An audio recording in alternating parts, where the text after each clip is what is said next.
I almost stopped the music.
Yes, it's W.J.R.G Radio. We are excited to be here this evening on another great Thursday. We have a special guest in the studio for our Facebook Live.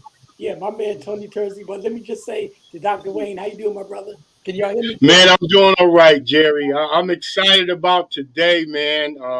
This is definitely an epic moment, Yes, and it we is. have a great mentor on board with us today. Because every Thursday we try to bring in a special guest, someone that's been a blessing to our community. And tonight we are excited to have in the studio from Fox 61, brother Tony Terzi. How you doing, my brother? How you doing, Tony? I am so excited to be here, you guys. I'm very honored to be invited. I love New Haven. I love Yes, you do. Hamden. I love everything about the greater New Haven area. That's where I got my start in broadcasting on KC 101 back in Wow, the Wow, 1980s. wow. Okay, so wow. you're a radio man. Okay, started in Yeah. radio. Okay, so let's talk about your start in broadcasting as well, and also we understand reading your bio that you are the son of an iconic broadcaster, Al Terzi. So let's talk about your start, you and your dad in broadcasting. Well, I got to tell you, Jerry, when I was in high school, I didn't really want anything to do with broadcasting because I was too nervous. I never thought I could do it. I actually wanted to be like an airline flight attendant because, Okay, when I was in school, I didn't dig school too much, but when I was in school, I liked geography. I liked to learn about the world. And I said, hey, maybe that's a chance for me to travel somewhere by becoming a flight attendant. okay, But the problem was they had weight limits and stuff back in the day on that. And I like to eat too much. So, um, but I eventually did. I gave broadcasting a shot. And the first time I was actually on TV after I did radio for a few years, first time I was on TV, I worked with Beasley Reese, who okay, was yep, good, really good friends at Channel 30, NBC Connecticut. He was really good friends with, Giants great Lawrence Taylor. So it was funny when I first got into television, seeing Lawrence Taylor come to our station every Friday night to pick up Beasley to go out for a drink Wow. afterwards. wow, that'd be a blessing. So let's talk about radio. I've been doing radio myself, going on 40 years. I started on WYBC and also 1340 WNHC Yep. and many other stations. So let's talk about your start with radio, man. What made you go from radio to television?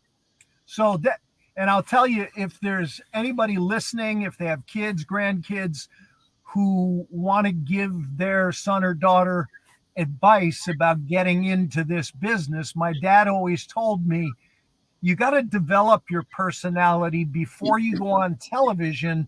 Okay, You have to gain a confidence on the radio. You have to sort of develop your own personality, who you're going to be, who you're comfortable being. And right. then if you want to transition into television, you're more comfortable, you're more conversational. And so that's why I started out in radio. Because the thing about radio compared to television, because I've done both as well. People they recognize your voice more so in radio because they don't see you. Because Right. it really because the thing with me, let me just say this, brother Tony, it's funny because I'm a little guy, but I have a voice that people says like a Barry White or somebody. So when they see me, they're like, "You the guy?" Can they go by the voice? Then they try to put the voice and the person together. That's the thing about that. The beauty about radio, they go by your voice and I television. thought you were. I thought you could have been Don Cornelius from Soul Train. Okay, all right, go by the voice, He right? was he Yes, was classic. yes, he was, man. Yes, he was. See, in television, people get a chance to see you, so your Yeah. face is, and they put the face and the voice together, man. So that's the great thing, man. So let's talk about Fox 61. How long you been there? So here's the deal. When I started in TV, I mentioned I worked with Beasley Reese at NBC Connecticut. That was the late 1980s. Then I Okay. went over to Fox 61 and I was a sportscaster for many years there, for about 12 years before I actually got out of the business. We have two boys who are in college now. They play football in Okay. college, but when they were growing up, I had a schedule that wasn't really conducive to family life. I was working Right. nights and weekends. So I got out of the business for about 8 years. And then I got back in as a Okay. news reporter. So I went from a sports reporter to selling janitorial services. No kidding. My cousin Okay. owns this very successful janitorial services company. And so I went to work for him for quite a few years. In fact, my wife still works for him. And they clean everything from gyms to medical facilities to office buildings and schools and such. They clean at Quinnipiac and UNH. And so I went from that back into news about 9 years ago. And, covering news and sports, I was nervous about that because I said, well, I've only done sports. How am I going to cover news? And the Right. boss said, look, if you're a reporter, you're a reporter. You're a You, reporter. you gather the facts and you put together your story. And, I really have enjoyed this. I've really Okay. appreciated the opportunity. And, doing news, I had an opportunity in 2013 a couple of times to anchor the news with my father, Right. because he Right. was working at Fox 61 at the time. Back Okay. in the day, people remember him at Channel 8 and Channel 3. Right. Right. Oh yeah, we all do. I mean, we all remember your dad. I got another question for you now. What makes Yeah. a successful news reporter in longevity, keeping them in the business? What makes a Well, successful news reporter? I think it's like any business, Jerry. It's you've got to know who your audience is. You've Right. got to, in my case, I cover the greater New Haven area most of the time. Today, Okay. I was out in Norwich. Yesterday, I was in Stamford, but mostly I'm covering stories in the greater New Haven area. So I've got to know I've got to talk to, whether it's Reverend Dr. Boise Kimber or Mayor Right. Elliker or Dr. Tracy, Eileen Tracy, the superintendent of schools, or the new mayor in Hamden. I've got to know all these different players. I've got to make them feel comfortable with me so that when it's time to do a story, they're comfortable doing an interview with me. So making your interview subject comfortable with Okay. you is one of the keys.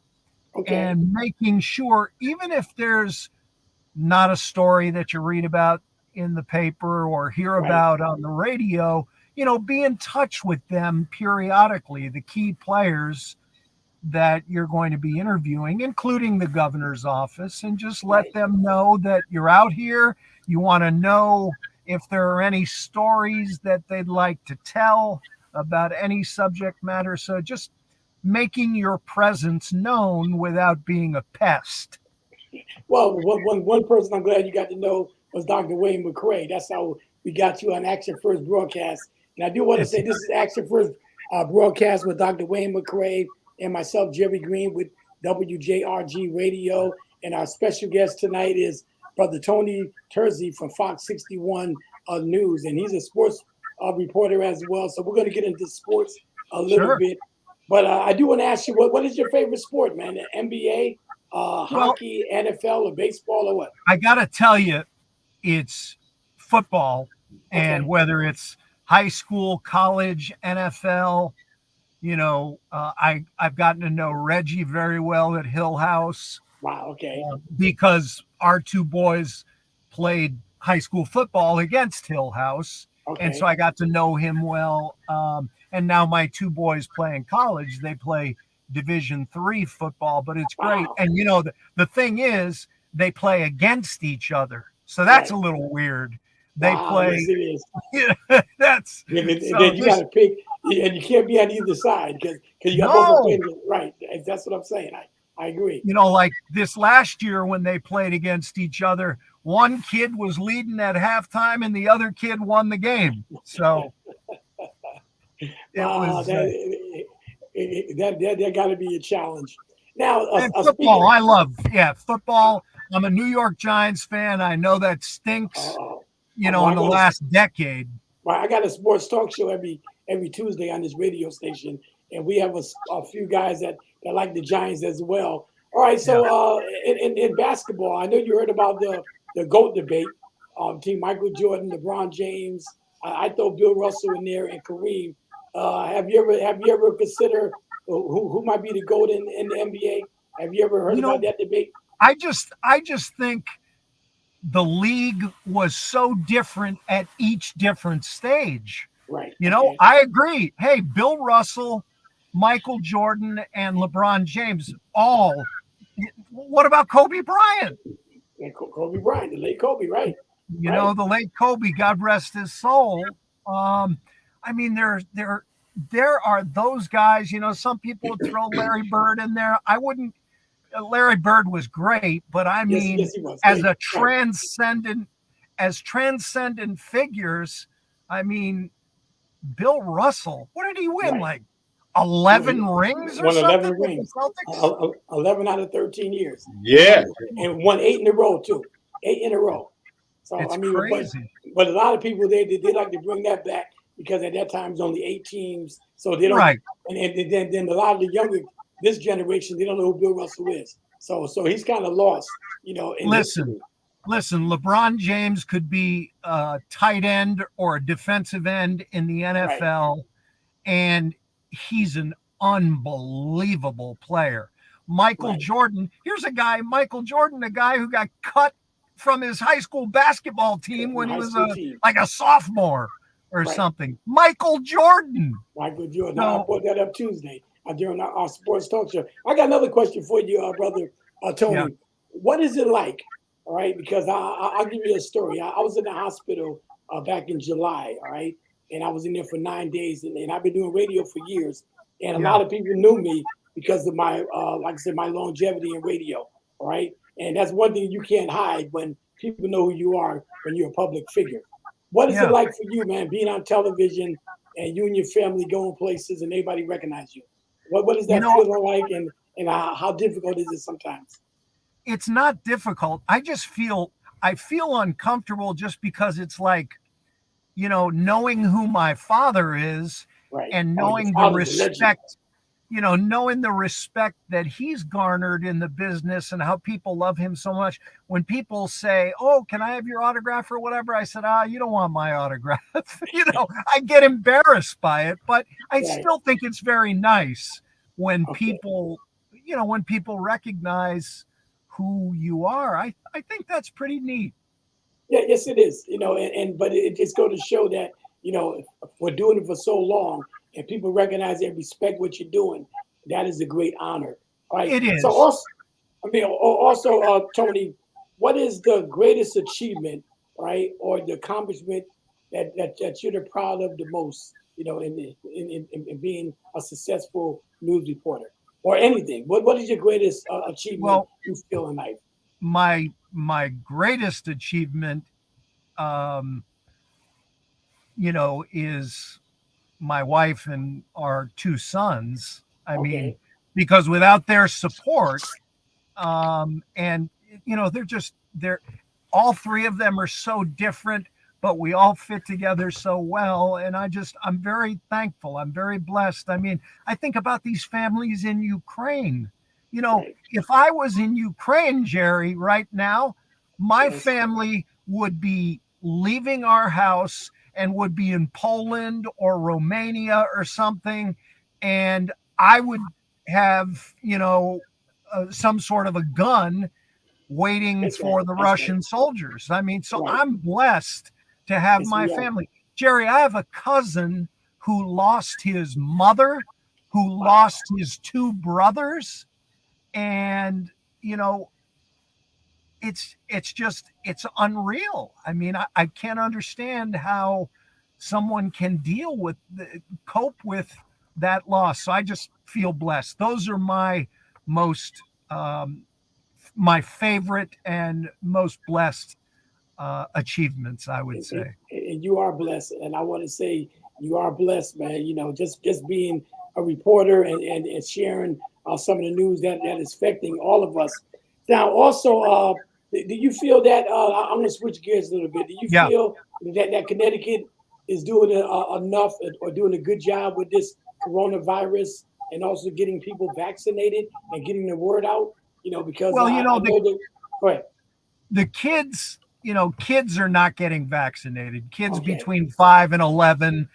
Some towns, the rural um, towns, the urban areas are having a hard time. New Haven's Right. Yes, having a they are. hard time with vaccinations. West Haven is, Hamden is, you go, Hartford is. What it is, I don't know. But, you know, all you have to do is go back some decades when we start Right. talking about vaccines and the African American people who say, wait a minute, Right. we got a history here. Yes, we do. And you know, I completely understand that.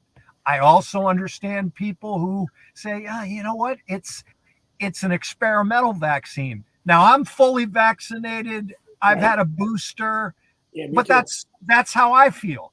Right. That's how I feel. And but I understand the governor and the mayors and the health directors wanting as many people to be vaccinated as possible because you got a better shot. But Um, you got a better shot. And plus, we all know the history of the virus. I mean, the virus, the yeah, coronavirus, it has a history, just like cancer has a history. All right. yeah, So the only thing the governor and them is trying to do, just trying to help you, so that would right, hopefully you won't get the virus.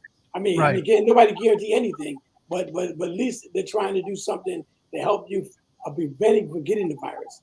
It's like a And if common you you cold. know if you're double vaxxed and boosted, I believe what they're saying, that you might still get the virus, but Right. you won't get it as badly.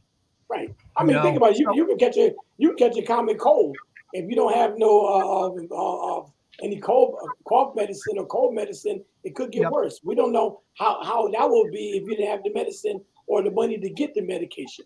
So So yes, see, it's that's what just I want. I want these therapeutics as soon as possible so that, going forward, well, we have cough medicine and stuff. right. Well, so if someone gets COVID in the future, boom, pop a pill or Accurate. some syrup or whatever so that we can, take care of it that way too. Right. Right. Right.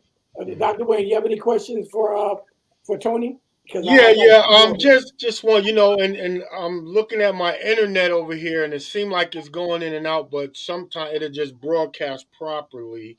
We got some issues here in Fairhaven, and Tony, man, we had to do another story with y'all to come through Fairhaven because it's an issue with the Wi-Fi in this area. Is But it what? really? Huh? Is it really? Yes, sir. It's only at 6%.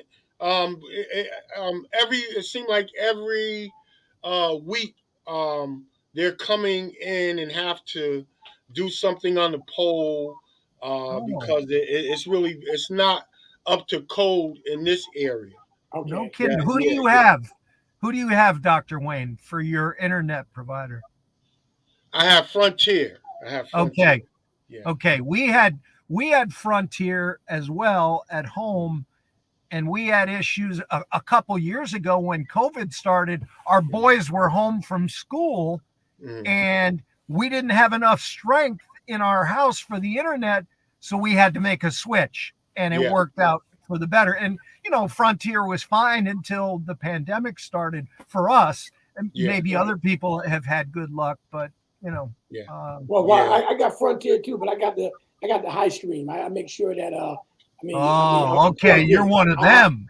I don't use the Wi-Fi. I mean, especially for my internet. I can't. I don't do Wi-Fi my internet. I got to go with the high speed, because it's not going to work. It's not going to work properly. Now, so one of my question was, and this is the anniversary of your dad's retirement, was in March of 2014. As this being the anniversary time, and what are some of the things? I know he was over at the college doing some stuff. What are some of the things that you see to help out the next generation and the next anchors that are trying to come into that field, and the field reporters? Well, you have to be, first and foremost, you have to be a good writer. When my father told me, look, if you're going to go into the business, not only do you want to sort of hone your personality in radio first, but first and foremost, you got to be a good writer. You got to take creative writing. You've got to be really good in, English. So you've got, and take as many journalism classes as possible for sentence and story structure, and then develop the personality in radio, and then go into TV. A lot of these kids, they now have more campus television stations than we ever had when I was at Central Connecticut State. But so they have a lot of opportunities now, but you got to make sure you're not just in it for the glamour. You've got to be a good writer, and you have to have a good cadence. And by that, I mean how strong your voice is, how clearly you speak, because, a lot of times people will say to people in the business, oh, you speak too fast, or you speak too soft, or I can't understand what you're saying. So I think I learned a lot of that from my dad, because my dad got his start in radio as well. Okay. And, he was on WTIC radio in Hartford when he first started. So, All right. Okay, Jerry. All right. So I just have a few more questions. This is let me just say once again, this is Action First broadcast, and tonight we have from Fox 61 News, Brother Tony Terzi. He's the son of Al Terzi, the legendary icon reporter, and we're just excited to have him on the show. Every Thursday we try to bring in a special guest, someone that's being a blessing to our community, and which Tony is doing, being a blessing as well. Now, also March is Cancer Awareness Month. All right. What is Fox 61 doing to make people aware of cancer? I could say I was diagnosed with prostate cancer back in 2021. I had the surgery. I'm cancer free. Thank God for that. And I went to my doctor. That's how he discovered it. And just going to the doctor on a regular basis, and my PSA level was high and normal. Then he wanted me to go see a specialist, which I did, and that's how I became aware of it. How can people become aware of not just prostate, any type of cancer, and what is Fox 61 doing, or anybody doing, you feel that can help people become aware of this disease? Well, Black History Month was big for us at Fox 61. We have a new reporter. Her name is Raquel Harrington. She's a sweetheart. She's a great pro, beautiful young lady, and she is our race and culture reporter. Now, what we've got planned this month, Jerry, to be honest with you, I don't know regarding cancer awareness. Now, of course, breast cancer, we focus on a lot because we have a lot of female viewers in October. But I've got to tell you, it was around this time, within 1 year of each other, back in 2001. Yeah, 2001 and 2002. My mother-in-law in 2001, my mother in 2002, they were diagnosed with breast cancer, but early detection, so they got it taken care of, thank God. Right? And that's the key. Early detection. Go to your doctor for regular physicals. He or she doesn't care. They might give you a 30-second speech about, oh, you gained weight and this is what you got. It fine. Deal with that. But go to your doctor for regular checkups once a year. If you don't have a primary care physician, make sure you ask your friends and family members, hey, who do you go to? I go to Yale in North Haven. I go there for my cardiologist, and I'm going to be switching there for my primary care doctor. You got to go to the doctor once a year. You got to get checked up. There you go. And that is great advice for any type of awareness. That's great. Yeah. Now, Brother Tony, what is your greatest joy as being a reporter? I know you get some joy out of it. What is your greatest joy, man? How do you feel, for the job you're doing? Well, whatever story I'm covering, I just want to make sure I inform the viewer the best I can. See, what happens with our stories is we might do, a 5-minute interview with one person and a 7-minute interview with another person. And then we got a third person on Zoom for 10 minutes. And we have to condense it all to 1 minute and 30 seconds on tape. So that's where, being a good writer and being able to pull out the little 10-second sound bites that you need to tell your story comes into play. So the greatest joy I get is when somebody compliments my story, whether it's one of my bosses, my colleagues, or a viewer, because I feel like my goal is to tell the story the best that I can so that you at home can understand it. And if I get a compliment for it, man, it's exciting. It really is. Just a couple more questions for you. What is your favorite hobby in your leisure time, man? When you just taking it easy, you got a hobby. I'll tell you what mine's is. So I'll give you an example. Me and my wife love watching movies. All right. Okay. I mean, we spend quality time watching movies together. And she's so good at movies, she can tell me who the killer is before it even get to the point. All right. So, but our quality time is movies. That's what we do. To spend quality time. What is your favorite hobby that you like to do, or you and your wife, your family, whatever? I gotta admit, drinking wine. I love wine, and my wife does too. Okay. And we also, I gotta tell you, it's not movies, but we are huge NBC Dateline fans. Can I say that even though I work for Fox? We watch Dateline all the time, and we're both trying to figure it out. And I've got my theory, she's got hers about what's happening.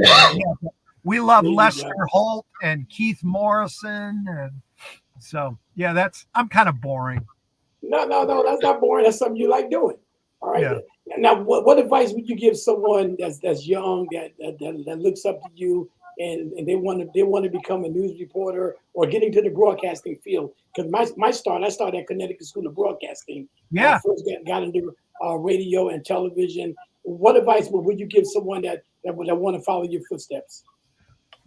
More now than when I got into the business over 30 years ago, because I'll be 57 in May. Okay. More now than any other time is you've got to be versatile. You've got to be able to shoot video on a camera. You've got to be able to what they call be a one-man band, because that's the way they're going with reporters now. I'm lucky that I have a photographer who shoots my video and makes sure my microphone is working every day. But if you're getting into television, you've got to be able to know how to shoot. You've got to be able to know how to edit. You've got to be able to write. You've got to have a good voice. You have to be more versatile. I'm doing more work now, probably fivefold than when I first got into the business. Every day, not only do we have to write scripts, but we have to write web copy for the digital stories that appear at fox61.com. You're expected to be able to do a lot more and be a lot more versatile. We have to shoot pictures and video and post them to, all the social media sites to promote our story coverage. And, sometimes I'm not always good at remembering to do that, but I get reminded, and that's okay. You know, and be versatile. There you go. Go ahead, Dr. Wayne. On that note, let me just interject for a second, because now I see things kind of working all right for us. And so while we here, I lost the image though, but I just want to put up some of these photos here. Okay, go ahead. Uh-oh, Dr. Wayne's got photos. Look out. Yeah, here we go. We now this one right here is the photo of the year. I like this, the father-son duo. I love it. What I just wanted to reference there, because I see he received an award, and congratulations on your award-winning for the Sports Anchor and Reporter Award for this year. Amen. Last month. So just talk about that award there for. Yeah, talk about that, Tony. So if I won an award this year, that's news to me. I didn't win an award this year, but I'll take it. I'll go with you. I'll go with you, Dr. Wayne. Hey, look at this. You won one in 2015, right? Something like that for sports, right? Yeah. It's it's nice to be recognized, like I said before, for your work. And there are a lot. I mean, I have a colleague, Jimmy Altman, who does stories, and he's phenomenal in telling stories. And he's probably won more awards than I have strands of hair on my head.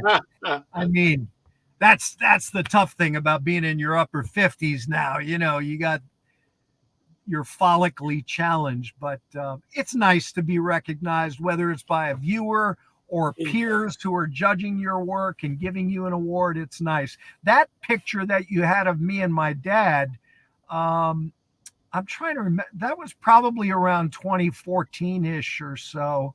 Okay. And that was at the Hartford Hilton Hotel. And I think he was being recognized for being in the business for 50 years, I think it was. Wow, that's a long time. It is. I got one final question for you, Tony, but I'll let Dr. Wayne, if we have another one. This is my final question. Yeah, go ahead. I mean, between you and your dad, all right, you guys established a legacy, all right? How would you want to be remembered, all right? The Terzis, your dad and yourself, when everything is said and done, how do you want people to remember your family in the broadcasting field and your accomplishment? How do you want your legacy to be remembered? I think and my dad would say the same thing, I think. Okay. We would just want people in Connecticut to feel when they watch us on TV that we care about your communities, that we care about Connecticut.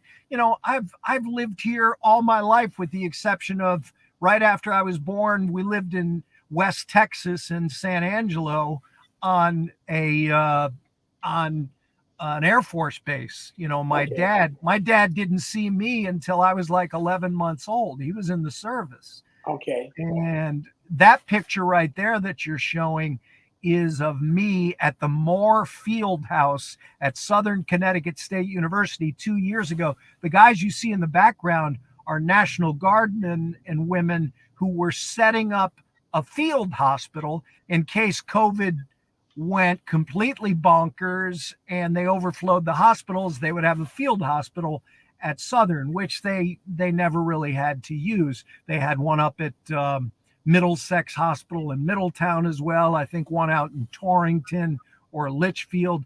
Thankfully, a lot of these hospitals didn't have to use these field hospitals. But, the last 2 years, guys, covering COVID almost every day, nonstop. we've got vaccines, we've got masks, we've got social distancing, businesses closing. This is history in the making. This is Right. Yeah. unbelievable. Yes. Okay.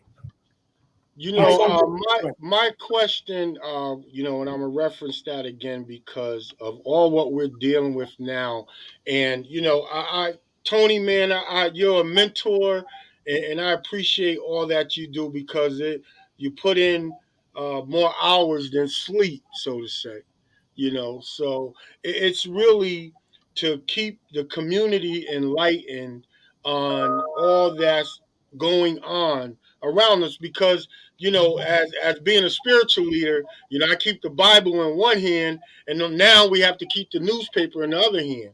And so, right. you know, this thing here, you know, and as from COVID and these, I mean, and I'm glad that it has not escalated to that degree now and that things are minimizing and but as far as what's going on in Ukraine and Russia right now, you know, and our troops, you know, there's a lot that we have to be mindful of now and you know in journalism, you know, what are some of the things that with documentary approaches are you looking to do any documentary broadcasting? I think probably what a lot of the local stations will do, if it looks like COVID is calming down, it's never going to go away. But No. if it looks like I'm sure we all of our television stations are going to do 1 hour specials on taking us through COVID, talking to doctors, talking to, Manisha Jutani, the new director of public health, who used to be at Yale, talking to the governor, talking to the public about how they've dealt with it. Some of them who haven't dealt with it so well, and some who have, and talking about the division. The people who say, "Let me make my choice about wearing masks and vaccines," and the people who say, well, no, you have to protect the vulnerable people. Right. It's definitely worthy of. But I'll tell you, switching back to Ukraine, I've got to tell you guys both that last week when I heard that Vladimir Putin had his teams who handle their nuclear weapons on high alert, I got scared. Yes. Yes. Honestly, because Yeah. that cat, he's a different dude. Yeah. And let me tell you, if I'm just afraid, if he's see, this is the weird spot we're in, because Mm, Ukraine is not a NATO country.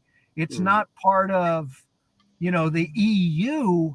None of the European nations or the US wants to go in there because they know they step toe in Ukraine, and here we go, World War III. Right. Mm. Right. But thousands of Ukrainians, innocent Ukrainians, are getting killed. Right. Yeah. Mm. So, here we go. We're it seems like we're on the down slope with COVID, and now we're teetering on World War III. And it's Yeah. just, come on, can those poor people, can our world catch a break? Right. Yes, yes, I agree. I agree. You know, because one of the things where you know, it's sad, and like you were saying when he was, because he's so power hungry and Yes, self centered, where that he's not thinking rationally about humanity. right. You know, and so it's one of the things that we've been dealing with the mask issue. But if that nuclear thing get in the mix, then we're gonna think about having a full suit on to go outside. So you know, we Right. don't want to go. You know, we don't want to get to that point of No. things to escalate to Right. where that with radiation and all of that kind of stuff. And you know, my prayers is for him that God touch his heart Right. if his heart is hardened, is there any humanity in within his heart Right. I towards just did a stop? story today. I Mm. talked to this priest. He's a 90-year-old priest. he has billboards all over Connecticut with these messages that he puts out there.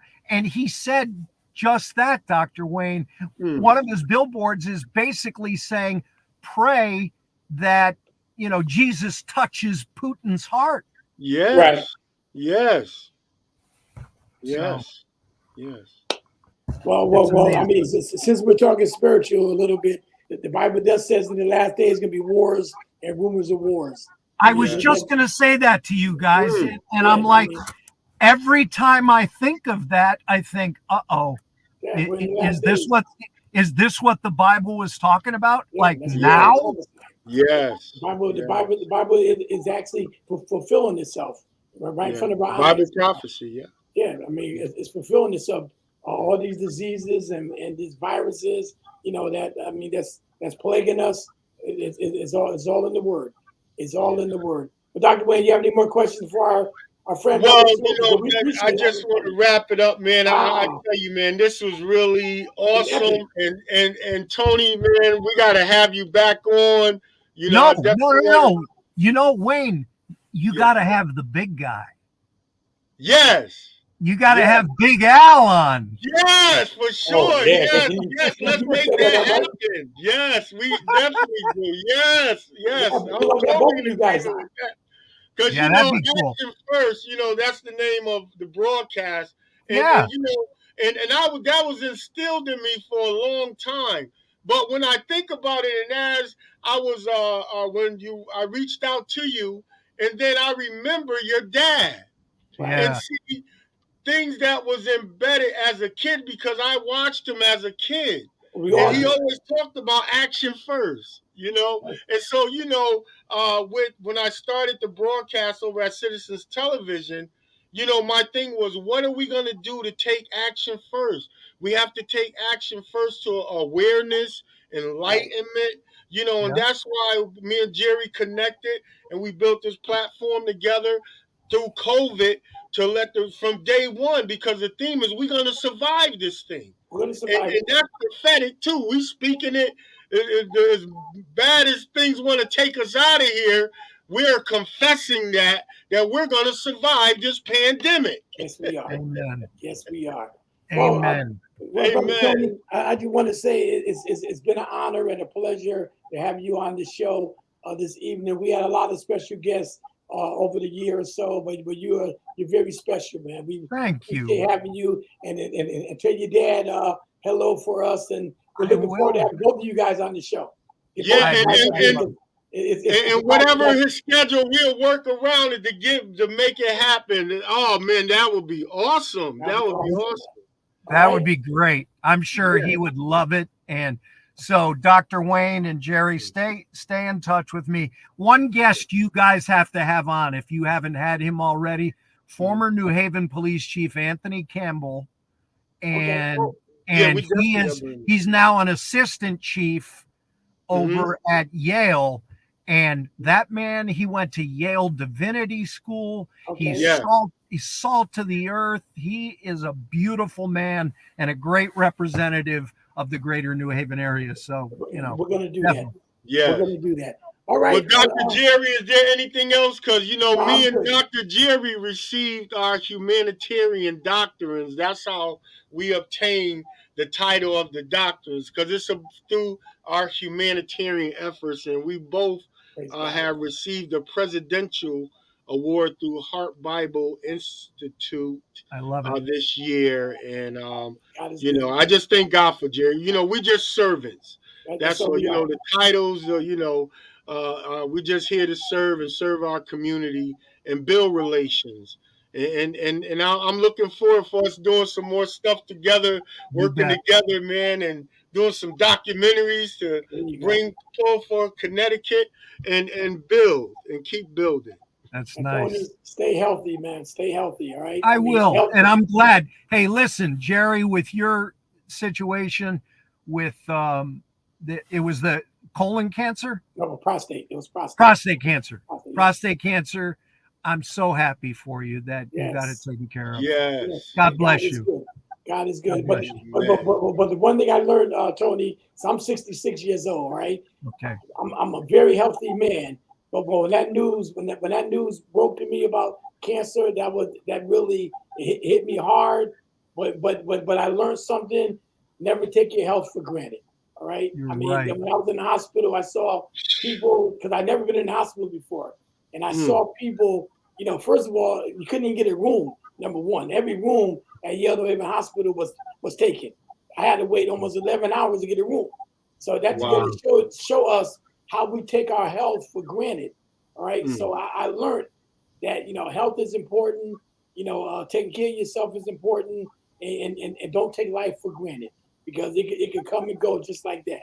So I Right. appreciate having you on the show, and whatever Thank we you. can do to be a blessing to somebody else, that's what we got to do. We got to share what God did for us. But we appreciate having you on the show, Brother Tony. God bless. Thank Amen. you. So in our closing, just before we close, because man, I got a revelation right out of the Webster Dictionary. Y'all Right. ready for it?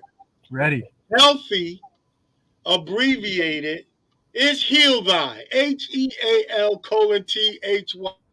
So we got the spiritual and the natural. God saying, yes, the most important thing that we be healthy, but first we say, Lord, heal Heal thy thy. Yeah, and keep me healthy. Amen. great. Amen. That Amen. is great. Thank you, guys. All right. Well, listen, Love you. I want to thank y'all for taking action first, because that's the name of the broadcast, and W.J.R.G. Internet Radio Station. So can y'all say that with me? Action Action first. Action first. first. All right. God All bless. right. All right. Get All back to Be some right. more ready. great gospel music. All right. Brother All right. God Tony, God bless. bless you and your family.